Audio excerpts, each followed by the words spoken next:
what we are going to do now is, you have seen all of us here sitting, and you have seen our pictures as well, even before actually coming here. We will give a brief introduction of what we are beyond our name and picture, just less than 1 minute, and then we'll come back to these questions. Okay, Professor Nagarajan. I am Nagarajan Ramamoorthy. Actually, Nagarajan is my given name. I am actually settled in the United States. I am the director of IIM Amritsar now. Another 18 months at least, unless the board decides to terminate me in between that, okay, or I decide to leave. Okay. So I spent the first 30 years in India and another 30 years in the US. So inadvertently I've given you my age. Okay.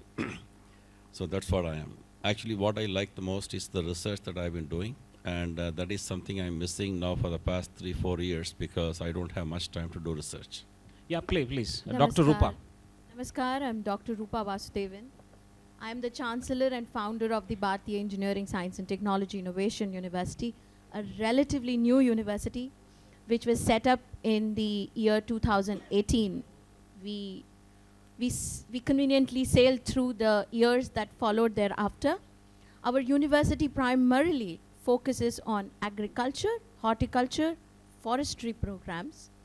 We believe very strongly that when students apply their knowledge, their skill sets, the acquired knowledge from the university and the skill sets, coupled with values, they can truly make a meaningful change to the communities around them. Thank you. Over to you, sir. Thank you. Very good afternoon. My name is Tarun Anand. I'm the founder and chancellor of Universal AI University. We are probably the youngest university because we were born 2 weeks ago. So we are very young in this world. Happy birthday to you. Thank you. But we've had a decade of experience in education with Universal Business School, which was essentially global education in India, interspersed with societal impact and environmental impact. So that's been our DNA from the outset. About me, very quickly, I'm not from the academics, so sorry to disappoint you. I come with 25 years in the corporate world. I was last managing director of Thomson Reuters for South Asia, and headed a $2 billion business out of New York, London, and Hong Kong. So I'm trying to bring what I learned in the world of industry into the world of academics. Good afternoon. My name is Dr. Vikas. I am Vice Chancellor with Geeta University, Panipat. I had the youngest university of state of Haryana. Being a lean university, we decided that from the beginning itself, we would try to follow the directions showcased or envisaged in the National Education Policy. And we are working on all the 4 verticals: vertical of knowledge, skill, attitude, and behavior, and trying to make an impact, of course, the social impact. And it's basically a multidisciplinary university. We have programs across various schools. We started with 9 schools and around 70 programs in the first year itself. Thank you so much. Thank you, sir. I am Dr. P.S. Shukla, Vice Chancellor, Northeastern Hill University, Shillong, Meghalaya. Northeastern Hill University is one of the oldest, or I can say the first university of the Northeast, having 8 schools with 46 departments, along with 76 colleges. The total strength of the students in my university is approximate 70,000. I am from Northeast, that's why I would also like to even say the feelings of the Khasis language, Anga Padwang Songba Aficha Barra. Means, हम north east की तरफ से आप सभी का स्वागत करते हैं. Thank you, sir. Thank you very much. Awesome. I think we have a fantastic, distinguished set of people on the panel. I welcome all of you, each one of you, and we are going to have a fantastic session. We have two universities focusing on agriculture. Of course, there's a private university that is Best IU, and also the NEHU University, NEHU, which is a university which focuses on many other disciplines, including agriculture. One is public, other one is private. We have a nichely focused management program in IIM Amritsar. That's where the director is representing. We have a very young both are young universities. By that, I don't want you to now fight and prove to us that who is the youngest.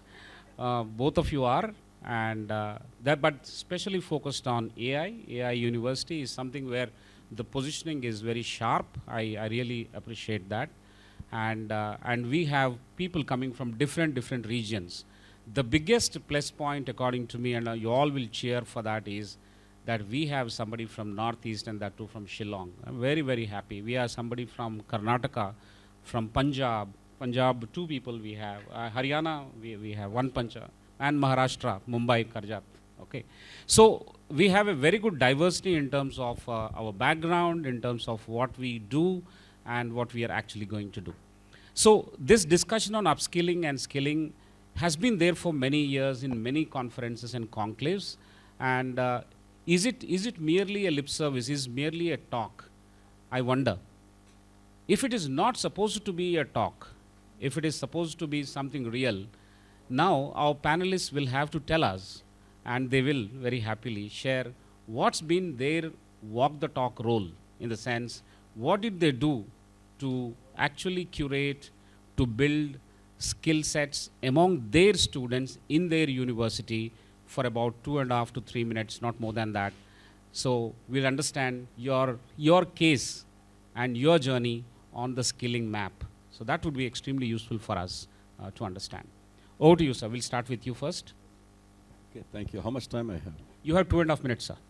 Okay. See, one of the things that we do, that each year our curriculum, I mean, of course, I don't have to explain about IIMs. We are only a PG school, only management, so we don't have the so-called diverse fields or disciplines to deal with. In spite of that, each year our entire MBA curriculum is reviewed by a panel of industry experts. Okay. We call them and then share the syllabi and everything. Right, they look at it and then they give us feedback, and then they tell us that these are the things that you need to include, which we need in the industry, right? Which in a sense helps us to really modify the curriculum for the following batch. Okay. So at the MBA level, we do that very rigorously. I think there is also a question asked, like, which I'll try to answer, that, what is the I think that's about whether other than technical skills, what else is needed. One of the things that we also get from our recruiters constantly is that the students lack social skills or interpersonal skills. That's the biggest complaint we get, because I think it goes with the territory. These people or these students are the brightest of the brightest, so they think that they are the privileged group, right? So we do get that, and we do try to build in that interpersonal skills from into the program through various group activities, and not in terms of curriculum, but also, for example, social involvement project is something that we introduced, that the students have to do something that is relevant to the society, right? Not for money or whatever it is, so that when they go out and see exactly what so many underprivileged people are actually facing right in the society. So that is something we do. And we also take, this is the last point I will make, I'm also watching the clock. So what we also started doing is that not everybody is privileged to go to the MBA program. So starting this last year, in fact we are finishing the first batch March. These are fresh undergraduates, BTechs and others, right? Very young, who cannot, intelligent, bright, but not necessarily that have the skills. So we introduced these long duration certificate programs for them, and then we're also trying to assist them getting placed, not necessarily at the MBA level, but at some other level. Okay. So with that, I'll conclude. If time permits, I'll come Thank back. you, sir. We'll come back to you, sir. Thank you very much. We would like to learn from your journey as well. Dr. Rupa, what about your journey on the skills regarding skilling and upskilling in your university? Tell us about 3 to 4 measures that you had taken up, which will serve as an example for us to actually follow or emulate. Now, as I mentioned earlier, this is a relatively new university. So my challenge on hand was first with COVID and with various other impediments to set the culture. I think since morning we've had several sessions where this remark was made by many panelists about setting the culture, setting the tone for the university. So as a vision, as an organization, we all move forward. We believe that the leadership needs to guide the staff and faculty and steer them towards their professional goals while they create profound learner experiences with technology that are aligned to the future of work and ensure that the employability is the desired outcome. Now here, we also had one more question about dynamism of the changing skill sets that are required. What we do at Best Innovation University is, we are aware that gig economy has opened up, and it's the world is talking and believing in the gig economy that exists today. Now, this particular gig economy, we all know that, it's about willingness for a student to work for anyone, anywhere, anytime. So this is a mindset issue that we are looking at. So we deal with this mindset issue with the students on daily basis. The second is digital talents. It's not only digital talents which relate to the IT industry or the digital industry or the digital economy. We look at the care economy, we look at the green economy as well.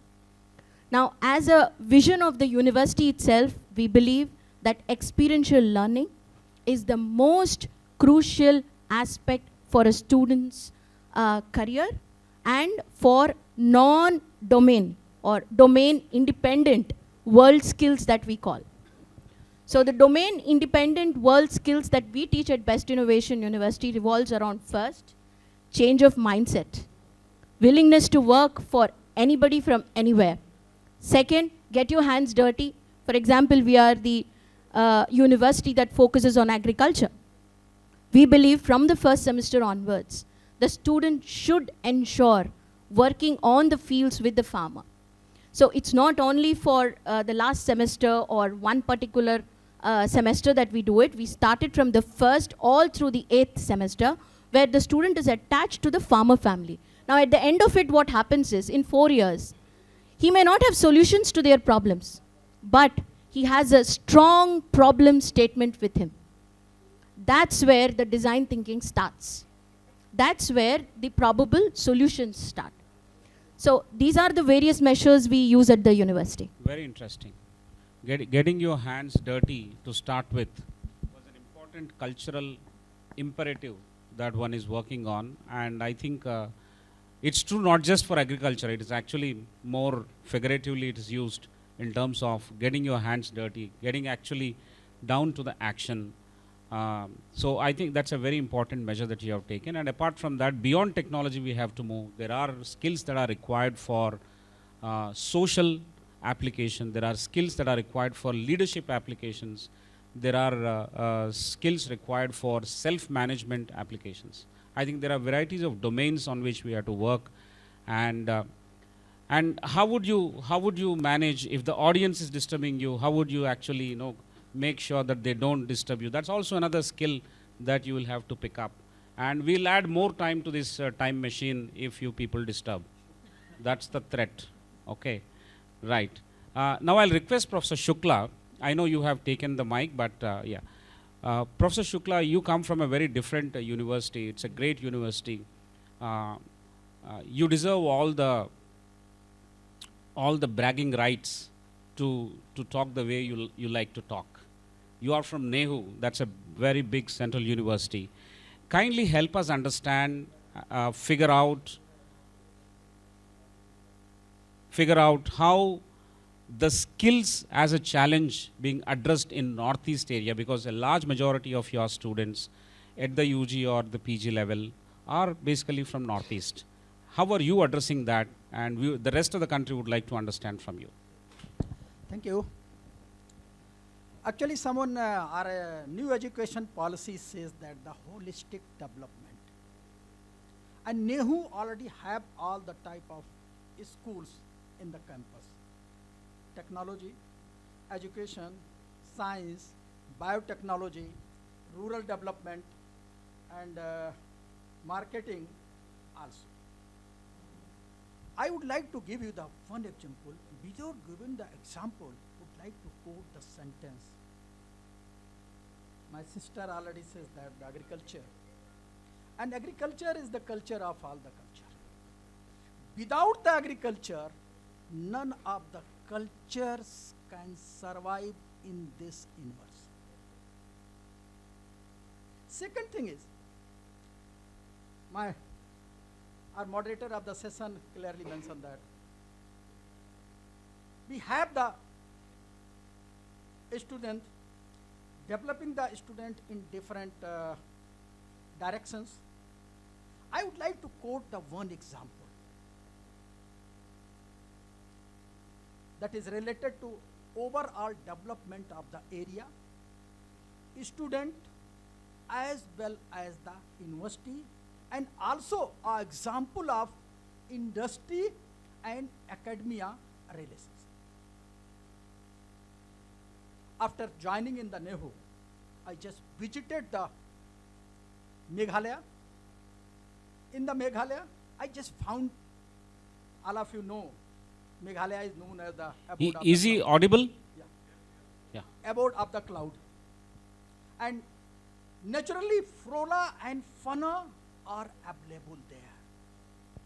I just find out the one idea. I think we have a big market of the honey, and everybody is interested in the organic honey. And Biliam Nagar is a district of the Meghalaya, and that is highly, even the infested, or you can say related with the insurgencies. I think all of you know about the insurgency of the area. Even in that area, the people don't know how to live the life. All are the tribals. So I just even innovate an idea, involve the farmers, more than 250 families, distributed the beehive for the production of the honey. Rest of the work of the campus, distribution of the beehive, and collection of their produce. Second thing is, processed will be done in the campus of the NEHU. And marketing, I have signed the 2 MAU, one from the MME group, another from the JDBP, and 25% of the marketing will be done by the student to know the or develop the practical skill of the marketing. So in this way, so he just started in the last year. I can say the first year I have already received more than 10 lakh rupees profit, and hopefully this business or kind of skill will be more benefited or more beneficial in the future from others. Skills to make money. Yes, skills to make. Wonderful. Now we request the other two gentlemen, Dr. Vikas, and after that we'll give to Mr. Tarun Anand. Okay? Yeah. Thank you, Sudhakar ji. You know, in our university, we are working on all the 4 verticals as I mentioned. Now, knowledge for employability, you know, we need knowledge, skills, behavior, attitude, all the 4 things are required. But knowledge is something, you know, which is now very readily available, and knowledge is no more the distinguishing factor, you know, I can say. And with AI coming into such a big way, Chat GPT, Mid Journey, even Google was, big threat to knowledge, but with this prompt, queries, I think knowledge is no more going to be very distinguishing feature between one person and another person. Now skills also, again I can divide skill in two buckets. One is technical skills, which is progressing at a very fast pace.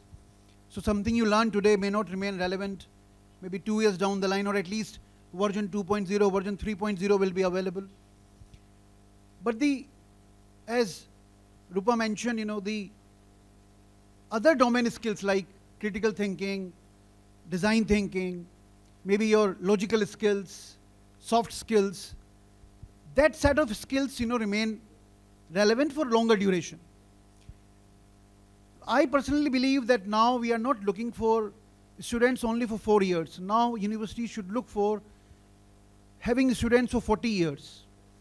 As the requirements would increase or the requirements would vary, your university should be, the skill provider, and the first thought should be coming to the mind of the student even after 5 years, 10 years, that if I would like to learn something new, let me go back to my alma mater and learn from there itself.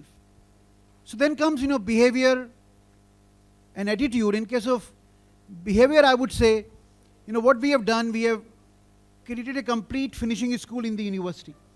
Now that finishing school takes care of many portions of soft skills. And as far as attitude is concerned, we are creating industry embedded programs. Somebody was asking this question. Now that industry embedded program means we are tying up with industry not only to share the syllabus or their requirements, but to be a part of the delivery system also. We have tied up with Code Quotient, we have tied up with Immerticals, we have tied up with various such partners where they would be a part of delivery team also. So it means the complete delivery and assessment will be responsibility of their trainers. Now because they are coming from industry and because they know what is going to change month to month or semester to semester or year to year, I think they can be in a best position, because higher education institutes have their BOS, their board of studies, board of faculty. So at least it takes 1 year's time, 2 years' time to revise the syllabus and make it more ready for the industry. So by including those people in the delivery mechanism, I can say then that the students will be getting something which is most relevant at that point of time. So we are trying to work on all the 4 directions and trying to make this upskilling, because upskilling is something which is now a continuous process. Now it's not like 20 years back, 10 years back that you are done with your degree, you got the grade, you got the degree and you got the mark sheet and you are okay for job now and for all times to come. My father did his BTech from IIT Roorkee. He worked in industry, he worked in government job for 35 years, and I do not think he did any further learning or projects or some online courses. But in online courses also, the challenge is curation. So I think university should curate programs, should devise pathways for particular roles, and those roles and those pathways should be available to students while they are enrolled in the campus, and even after they have completed their programs, went out maybe to global world, as the topic says, global market, then those pathways should be readily available. Like now, Chat GPT is very hot topic, Mid-Journey is very hot topic. I think universities should keep them updated and should come to students' mind whenever they are looking for any upskilling. University should not lose their role in upskilling and reskilling. That's my call on this. Wonderful, Dr. Vikas. I think you covered the aspect of the role centricity for the university to keep that part, that role with themselves across the value chain, keep applying what is called skilling, and the next reskilling, and the third one upskilling at different points in the value chain. I think that's a very good point, that university-centric offering should continue so that they are the lifelong learners, and also they go back to their alma mater all the time. So that's fantastic. Now over to Professor Tarun Anand for your opening remarks. I am not going to ask the same question that I asked others in the sense that what has been the walk the talk for you? It's the youngest university. However, from your UBS experience and all, you can share what can be done probably as opening remarks.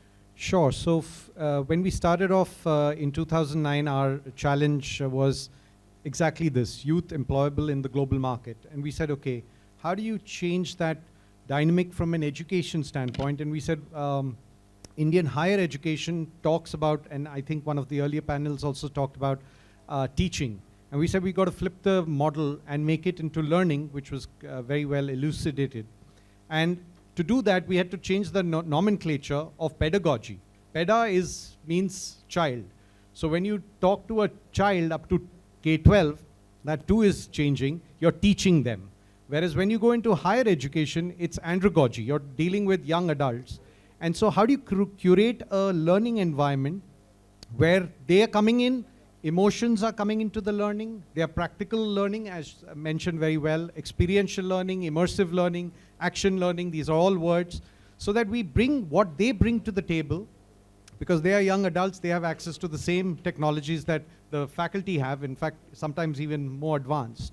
So first we need to change that entire thing. So we looked at every course, and we said in each and every course, we need to build a model which will have a component of self-learning, classroom learning, experiential learning, and community learning, where they go into the community and learn so that they can accentuate the knowledge that they have gained. So that was the base model. Then we said we need to get them ready for the international market. So an idea there was, you know, one of the questions which was said, is skills required?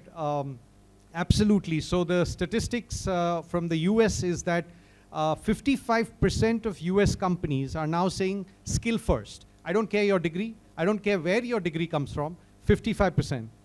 You also, another gentleman raised the issue about, is there a gap?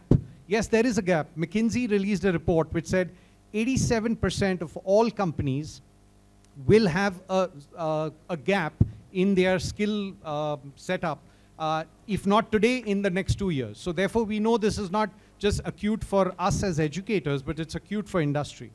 So we said, how do we get internationalization at home? And a very quick example of that was we made our students participate in and bid for projects. In the Europe, you know, if there was a project to solve an environment problem in the city of Amsterdam, then our students worked with Dutch students to come up with an idea and solution.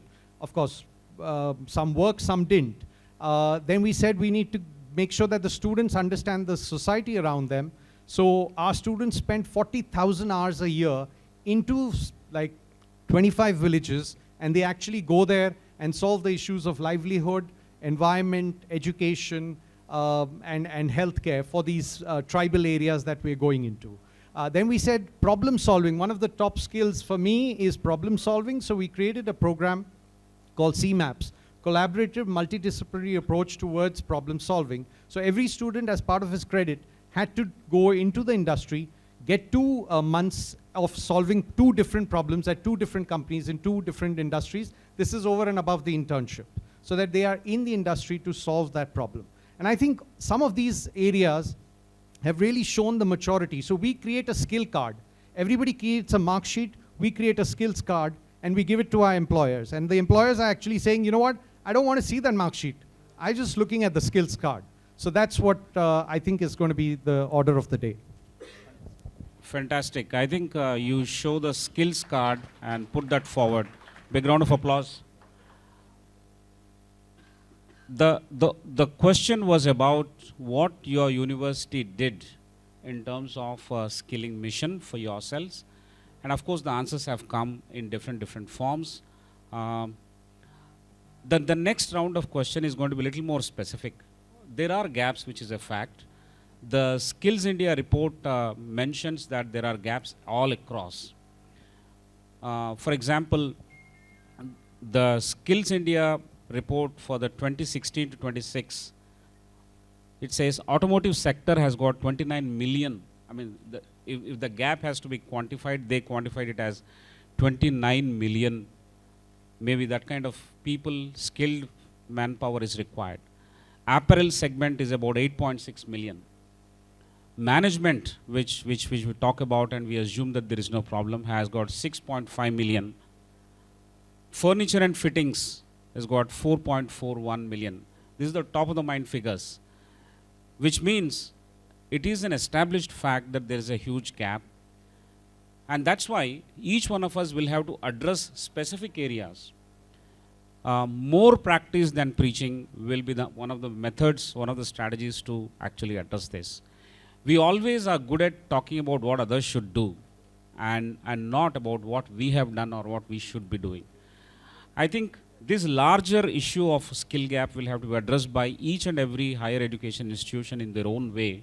If they had narrowed down their approaches, the andragogy or the pedagogy that you have built will also have to have the skill quotient built in right from day one. In the institute where I work and live, we have something called soft skills, which is integrated right from day one. It is not a separate course, it is part of the main course. The people who have architected the soft skills program have come from the Indian Army, and they have built it on a BOT model and then they left. So certain new models will have to be applied to address issues in our ecosystem, and the solution providers need not be from the same ecosystem. They can come from any other ecosystem, and that works much better. And in a design thinking formulae, if that is delivered, then that's the best way which stays with the ecosystem or with the community that we have seen. We were conversing with the famous Sonam Wangchuk, who actually practices this design thinking in real life. He is a social entrepreneur, educator, and innovator. He has built the forest it's a desert actually. It's called snow desert or white desert, and the water that he has created to build that forest and later hand it over for the community, so that it is owned by the community and continued by them. Whatever little innovation that he has shown is practiced and continued by them. So in design thinking, one of the approaches is to make sure that it is owned by larger section of the people for whom it is built. So that is one of the lessons that we can learn. So if we have to move to specifics, we have always talked about what the government should do, what others should do.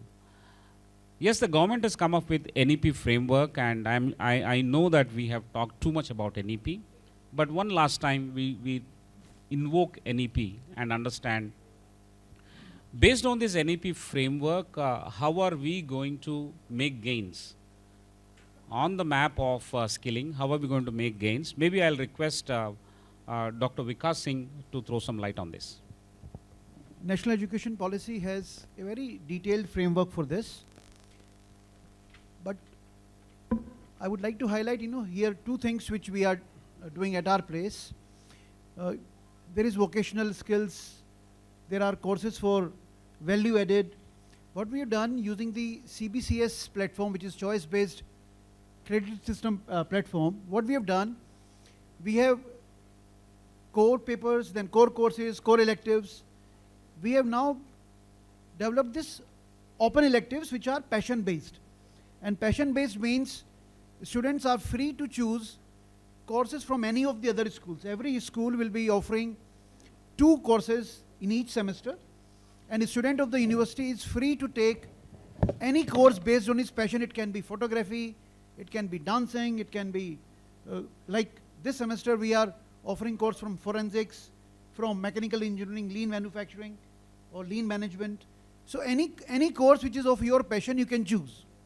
So that's basically, and then that is an assist course. So it means your mark sheet is going to further improve because you are doing a course which is based on your passion. What we have done in 4th part, that is the vocational bucket. For this year we have identified 3 buckets. One is the bucket on entrepreneurship and family business. We are in talk with EDII, Gandhinagar Entrepreneurship Development Institute of India, to develop this program for us and deliver this program for us. So which is going to be addressing, like now about 11% students are now looking for more like entrepreneurship opportunities. So for those students there is going to be a specific bucket on entrepreneurship and family business. Then we have a vocational bucket on digital marketing. Now that's a layered bucket. Layered bucket means every semester one course is to be taken from there, but one course builds on the other course. So like I'll quickly share, like in first semester they would be doing graphic designing and video editing. Second, they would be learning how to make the website, the WordPress and those tools. Next, they would be learning about content writing, content marketing, SEO. Then they would be learning about email marketing, Instagram marketing, Snapchat marketing, Twitter marketing. So like in each semester, they are developing their skills, and by the time they complete their main program, the core program, they would be kind of certified, skilled digital marketer also. We are also, the third bucket is we are launching is on data visualization. So it starts with Excel, advanced Excel, then SQL, then Tableau, then business AI, and then of course, data automation of the worksheets, automation of the dashboards. So it's a complete data visualization course. So these are the baskets which are available in addition to the core program and those core electives which are there. So that's how we are actually, earlier we used to say that for being nicely employable, you need to have niyat and kabiliyat. Competence, which is basically knowledge and skills, and niyat means your drive. But I think now learnability is third aspect, which is equally important. If somebody is not learnable or not ready to learn new things, I think with time, Excellent. they would become Niyat more. and Kabiliyat. Niyat and Kabiliyat were earlier, verticals, but I think learnability is now adding on to it. So if somebody is having good niyat, good Kabiliyat will be irrelevant in few years' time. What is that Hindi word for learnability? Learnability is something who is ready to learn. No, Hindi word. I'm finding We'll it come difficult. back to you. We'll come back to Sure. you. We'll come back. Jigyasa- Sir, now jigyasa. I want to understand. Jigyasa can be one. Sir? Jigyasa can be one. Jigyasa. We'll come back to. Let the It is audience more judge that. inquisitiveness. So we quickly understand from IIM Amritsar, are they blessed with getting some of the best students as input, and therefore there's hardly any challenge for them to address the skills, or would they take it up one level and try and address how do they make them competitive at global level? Would you like to briefly answer that, sir? Thank you. I think it's a difficult question. People always think that IIM students, the brighter, so easier to teach. But these brighter kids also have different types of challenges. They keep us on our toes. Okay. I cannot go into the classroom despite having been in the classroom for 30 years unless I'm well prepared. Okay. So that is something, it's just simply not possible for us to get by not being ready. And again, variability in the student aptitude, motivation, skills, it is there all over. Okay, let's not undermine that. I think it's not simply for a university or undergraduate colleges or school systems. Variability is always there. We also have the same variability. Got it. And yes. we also get rid of people. I think this last month I signed 3 termination letters for the students that you're out of the program. Okay, which is a tough thing to do, but you have got to do whatever it is. If you don't mind, I'll just take one. Yeah, please, please. I think one of the questions which I couldn't have, I've been thinking about it, the learnability, he talked about, how many of you are school educators here? School teachers, school There are many educators. school teachers. And tell me something that in school education, what is the most important skill that you want your students to learn? Yeah, go ahead. Communication skills, problem solving skills. So these are the most essential skills they must be having. Which one? Communication skills, effective communication skills. Okay. Curiosity. Curiosity. Curiosity. See, the most important skill, let me tell you, research has shown that reading skills is the most important thing. Okay? So, if you can focus or help your students do the read a lot, eventually they become self-learners. That will go to that learnability, right? And then you don't need actually a teacher to teach them. They become their own teachers. They can read and learn on their own. Okay? So, that is something I just wanted to highlight. My wife is also a school teacher, and by the way, let me also caution, please don't tell them to read more and more of the textbooks, okay? So reading actually means like, let them read anything that is interesting. That's curiosity part. If somebody wants to read newspaper, that's fine. About sports, that's fine. Okay, right? Thanks. Great, sir. Thank you very much. Dr. Rupa, would you like to throw some light on the questions that the audience has raised? Any of the questions that you would like to pick on and talk about? So I think I would like to place all the questions in basically 3 baskets that we use at our university. The first basket is to do with academics. In academics, we have three verticals which we definitely want to follow as the 21st century skill sets. Now, the first aspect of the 21st century skill set that we've analyzed and which is imperative for a student is the core content knowledge, for which the student comes to me. He comes to learn a particular subject, science, agriculture, engineering, to me, so that becomes his core content knowledge. Coupled with multidisciplinary studies. A student can hop in and hop out of the different programs I offer at the university. Yes, it is tough for the professors to map these programs, but we are doing it. We have music coupled with agriculture. We have sensors that have been developed by agriculture students for, by engineering students, the computer science students for agriculture students that interacts the red sandalwood smuggling, etc. So there are this inter-department hopping that happens. So this is the core content knowledge. The second aspect that we look at is the more humanistic one, the humanistic knowledge. Now when I say humanistic here, it's to do with value system. It's to do with cultural competence. We have a program with an NGO called as Know Yourself, Know Your Country, Know Your Culture. We are out of time. Sorry? We are out of time. Oh, okay. I promised to them that come what may, we'll close it. Oh, I'm so sorry. So I'm going to be part of the audience. Continue. No. Yeah, that's a nice way. I have promised, right? I should not violate. You can violate. Go ahead. Yeah. Okay. Fine. It's interesting. So what we look at is know yourself, know your country, know your culture, because I have observed in our children of the 21st century, millennials who we call, the fact that they are completely indifferent to where they belong. So it's extremely important to inculcate that pride in them about their country, about from where they belong, so that they also give back to their communities, to the society. This is the second. The third most important is the meta-knowledge, which we all spoke about today. The problem-solving skills, the collaborative thinking, design thinking, all these come under the meta-knowledge. So these are the 3 focus areas that we look at when it comes to academics. Now, all this is incomplete without industry intervention. So for the industry, we have a 3-step procedure. We call on our partners. Every 6 months, we sit with them, we assess the current skills versus the skills that are needed for the future. We build the skill gap hierarchy and we design Fantastic. Very good. Final Very one. good. So I think Skill card, and there is a gap identified, and then we work on it.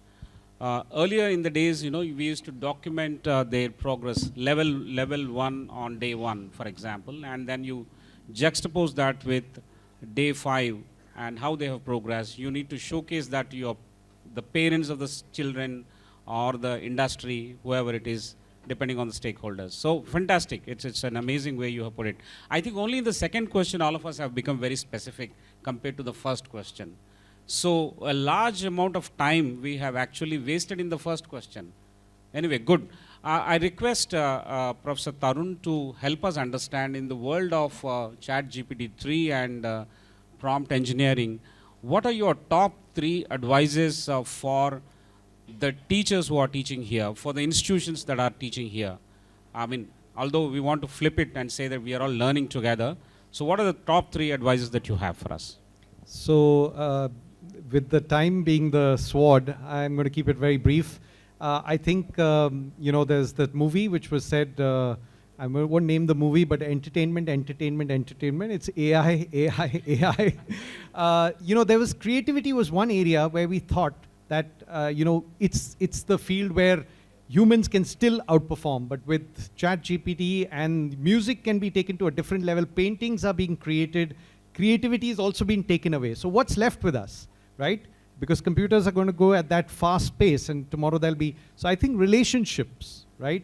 And therefore, everybody said communication, that relationship, that emotional, computers are going to take maybe 100 years to get emotional, start shedding tears, although they have avatars which are doing a little bit of that, if you've seen the movie Avatar. So I think emotion is going to be the area. And so if we can and social empathy, these are things which relationship, team building, this is where I think we're going to be squeezed. And I think that's going to be the high value jobs, right? That's going to be where we're going to produce, because we were talking earlier, AI is even taking over agriculture, right? They're having drones throwing in seeds, and then drones coming in doing the watering, and like it's gone to a different level. So I think those are some of my observations. Fantastic, sir. Thank you. I think the last word we'll give it to our Professor Shukla from NEHU. Any closing remarks that you'd like to make, sir, on this map of skilling? Actually, in the last, I would like to say from the audience, आदमी खुद बनाता है जगह अपनी जहां में. Means, we all are the teachers. We are shaping the future of the young generation. And new education policy already giving me a chance to take a challenge and shape the future of our young generation. That's all. Thank you very much, sir. It's been a fantastic conversation with all the leaders here. We spoke about academic skills, we spoke about humanistic skills, we spoke about the skills of the future, we spoke about what the computer or AI cannot take, that is in terms of investing into relationships and the emotions that we should value, place a premium on that, and we should maintain those things. And we talked about the ways and means in which we can push this bucket in terms of building it very carefully and making sure that all the learners, including the teacher who is a learner, all the learners together work on it and make sure that we create a nice ecosystem where our youngsters are employable, not just at the national level, but also at the international level. Thank you so much for your contribution. Sudhakar sir, Shukla sir ने एक जो शेर पढ़ा था, वो एक line थी. अब यंग जो बच्चे बैठे हैं उनके लिए मैं इसको पूरा करना चाहता हूँ. ये बड़ा फेमस अनवर शऊर का शेर है सर. अच्छा, thank you so much ma'am. And it goes like this: खुशकिस्मती अपनी जगह, इत्तफाक अपनी जगह, हर आदमी बनाता है इस जहां में अपनी जगह. That's the share by Anwar Shur. तो खुशकिस्मती से और इत्तेफाक से काम नहीं चलेगा, अपना काम खुद करना पड़ेगा. अपना काम खुद करना है. Yeah. Thank you very much. I think one of the questions was about, I'm coming for the group photo. One of the questions was about the educators, that is the teacher education programs, what kind of skills you would like to have. We would not like to have any any skills that we don't actually look for or value in others. So our teachers and our students will have to be from the same set of values or same set of skills that we would like to train on together. There's no time for phase difference here. I think we all have to learn and teach the same thing. Thank you very much for this wonderful conversation. That was quite